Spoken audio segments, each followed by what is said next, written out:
आयो रे सिया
शनिवार को हनुमान जन्मोत्सव पूरे देश में बड़े ही धूमधाम के साथ मनाया गया। इसी क्रम में समूचे ब्रजमंडल के हनुमान मंदिरों में भव्य कार्यक्रम किए गए।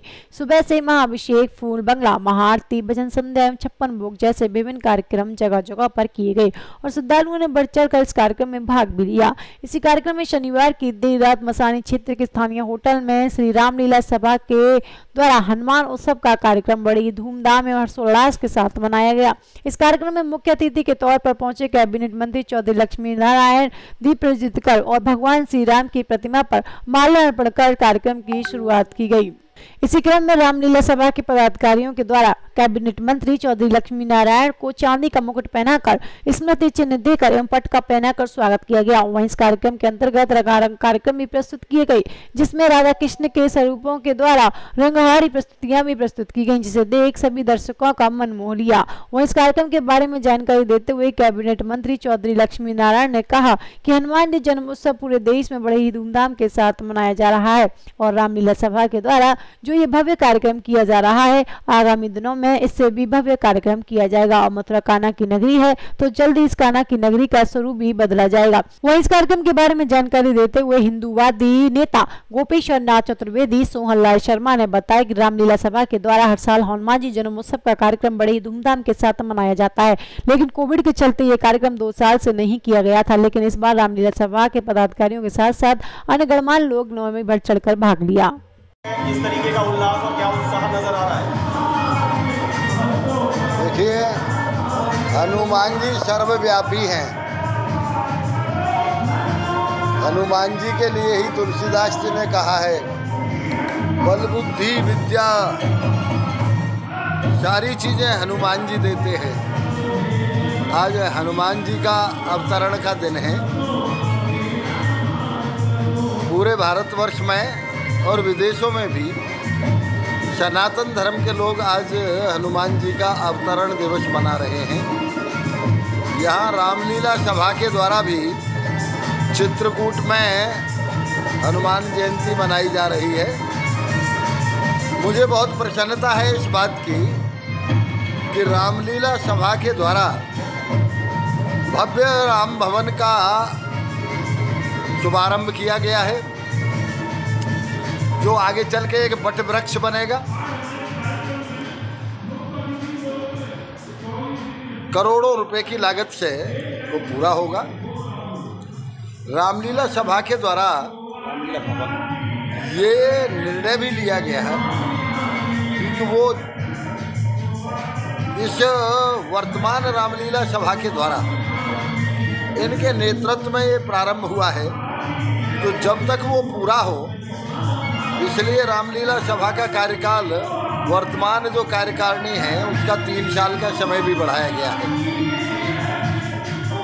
ये पहला अवसर है, सैकड़ों वर्षों की रामलीला कमेटी में ये पहला ऐसा अवसर है।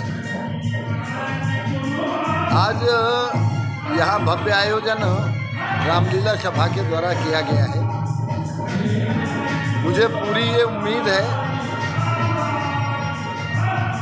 रामलीला कमेटी के द्वारा जो भी अद्वितीय कार्य किए जा रहे हैं, ये एक सौभाग्य है कि भगवान कृष्ण की भूमि में भगवान राम का राम भवन बन रहा है और वो भी विशालतम बन रहा है। तो मैं यही कहूँगा कि सरजू जी का और जमुना जी का मिलन है, त्रेता और द्वापर का मिलन है। ये निश्चित रूप से एक नया बीज हमारा होगा और इसका एक वटवृक्ष बनेगा। रामलीला सभा मथुरा द्वारा हनुमान जयंती का जो आयोजन किया जा रहा है उसमें प्राचीन मंदिर जो चित्रकूट में विराजमान है उस पर रामलीला सभा आज एक कार्यक्रम कर रही है। विश्व प्रसिद्ध रामलीला मथुरा से होती हैं जो इनके आशीर्वाद से होती हैं। आज पुरानी रामलीला सभा जो कम से कम 150 साल पुरानी है उसके एक कार्यक्रम होने पर आज जो चित्रकूट पे हो रहा है उसके साथ साथ रामलीला भवन का निर्माण जो महाविद्या मैदान में किया जा रहा है अनूठा निर्माण है, जिसमें राम मंदिर की स्थापना तथा एक अनूठा एक भवन बन रहा है जो रामलीला भवन के नाम से जाना जाएगा। आज इस कार्यक्रम के लिए सभी दोनों मंत्री जी वगैरह सभी लोग पधारे हैं और हनुमान जयंती जो आज बन रही है पूरे देश में वो आज उसी प्रकार की देश में बनती रहे। जय श्री राम, जय भगवान।